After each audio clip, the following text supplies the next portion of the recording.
Looking for ways to save on your energy bills? AES Indiana has you covered. From smart thermostats to home energy assessments, we offer simple solutions to keep your home comfortable and your costs down. AES can help you save money and energy with kits, tips, rebates, and more. Visit aesindiana.com/ways to save to learn more about how we can help you save money. AES Indiana, helping you discover real ways to save. Audible's Best of 2024 picks are here. Discover the year's top audiobooks, podcasts, and originals in all your favorite genres. From memoirs and sci-fi to mysteries and thrillers, Audible's curated list in every category is the best way to hear 2024's best in audio entertainment. Like a stunning new full-cast production of George Orwell's 1984. Heartfelt memoirs like Supreme Court Justice Ketanji Brown Jackson's Lovely One. The year's best fiction, like The Women by Kristen Hanna, and Percival Everett's brilliantly subversive James. Audible. There's more to imagine when you listen. Go to audible.com/imagine and discover all the year's best waiting for you. Lifestyle Life. Come and see, you'll agree. There's a positive energy. Lifestyle Life. From the All Indiana Podcast Network, this is the Lifestyle Live Podcast. Faces you know and a team you can trust. Stories that form your heart. Lifestyle Live. Lifestyle From Live. corporate world to comedy, he's done it all and has lived a wild life, and it's been enjoyable for so many of us. One of my favorite comedians out there. You can catch his specials on Hulu, and you can catch him at Helium Comedy Club on New Year's Eve. I'm talking about Greg Warren, and he joins us now. Greg, thank you so much for being here. I appreciate it. Oh, yeah. Great to talk to you. I mentioned you being hilarious, but I do need to throw this out here. Okay. I am an Ohio State fan. Oh, And now, yeah. for literally every weekend for what seems like the last football season, I have gotten a video sent to me every single Saturday about Ohio State fans not being able to spell. Yeah, I mean, in my estimation, it takes two of them to spell their state. Hey, how do you spell the place where you live? Well, usually I work with a partner. Hold on a second. Yeah. OH. Yeah. Yeah, I'm not going to say it. Oh, all right. I thought I would try. You're a Mizzou guy, right? Yeah. I mean, we say MIZZOU.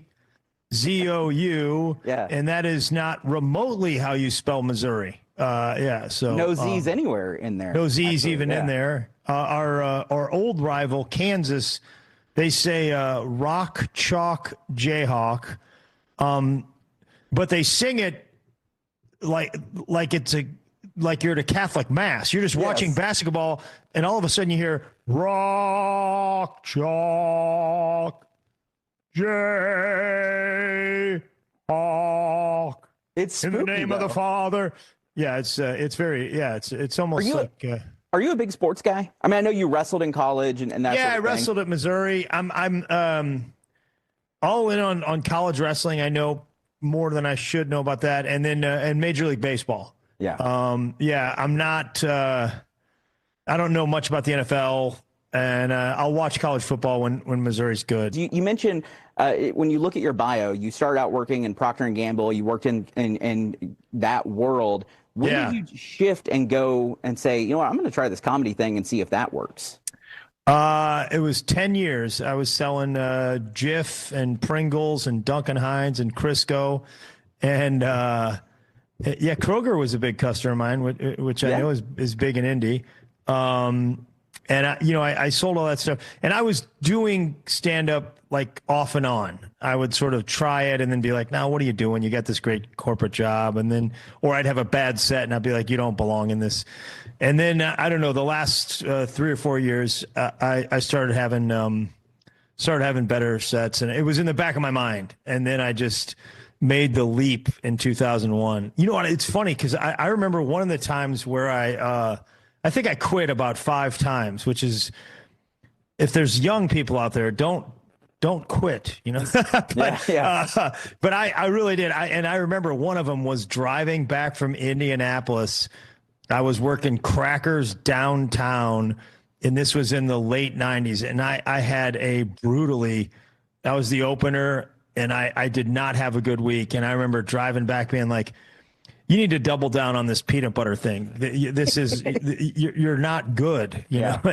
But I just could never quite get it out of my system.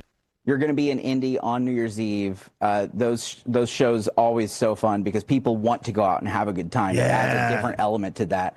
Do you enjoy doing those sorts of things where it's kind of that anticipated, people want to come laugh, they want to be a part of that? Yeah, I mean, it's still, I think they're, maybe not quite as what it used to be 20 years ago, but I still think New Year's Eve is just like, all right, this is a big night for us. We're gonna get dressed up. We're gonna, spend some money on some tickets and have a great time. And New Year's Eve I think it's like a privilege as an entertainer to work New Year's Eve. One, because maybe when I was in my 20s, but I never really loved going out on New Year's Eve. And I'm like, now I've got something to do. So it's a real privilege to work New Year's Eve. And Indy, I haven't been in Indy in a while, other than opening for Nate this summer in front of 18,000 people or something. That show was amazing, by the way. You were fantastic. I was there. Man. My wife and I laughed harder than we've laughed in a long time. It was so much fun. Thanks a ton. Yeah, but I haven't worked the club in a long time. I think COVID was the last time I worked at Helium in downtown Indy. So I'm fired up, man. I can't wait. A couple of things, then I'll let you go. I'm always curious when I speak to comedians, who was that person for you, comedy-wise, that was like, I want to do that. Like that person makes me laugh day in and day out, and that's why I want to do that. Man, I have several, because I wasn't like a stand-up comedy fan as a kid. I liked Saturday Night Live and I liked movies, and I just wasn't aware of stand-up that much. But I really liked Bob Newhart. My uncle gave me a Bob Newhart, the button-down mind Bob Newhart, and I thought that was awesome.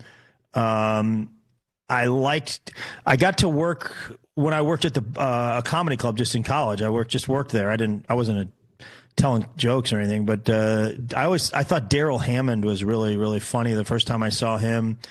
Eddie Murphy was one of the first times I really did like get a cassette tape and was like, oh my God. And then you start doing it and you start seeing these, these guys. Like I opened for Mitch Hedberg early on in my career, and I was, Mitch is my age, but I was just blown away by this guy is doing something that nobody has done. And he's a cool guy, Those one-liners, like that kind of built like a whole generation of comedy, right? Like that almost anybody could find something funny and almost tell those jokes in another way. And I love Hedberg. I'm a big fan. Mitch. I talk about it with some friends a lot. Like there's nobody that can do what he did. I mean, he was this guy that was like, on the surface, he's doing these one-liners, but somehow his personality comes out through these one-liners. It's like you learn all this. Usually when somebody's a one-liner comic, it's absurd. It's great, abstract, absurd, but you're not really learning anything about them. With Mitch, you're like, I know who this guy is, man. Yeah, it was awesome. Well, I think that's what makes you such a fantastic stand-up comedian is when you leave your shows, it feels like we know you as well, and you're an absolute delight. And we thank you so much for taking some time to chat with us. Lifestyle Live. Lifestyle Live. From the All Indiana Podcast Network, this is the Lifestyle Live Podcast. Thank you for listening. Be sure to like, follow, and subscribe to this podcast wherever you get your podcasts. And connect for even more on Facebook and at lifestylelive.tv. Faces you know and a team you can trust. Stories that form your heart.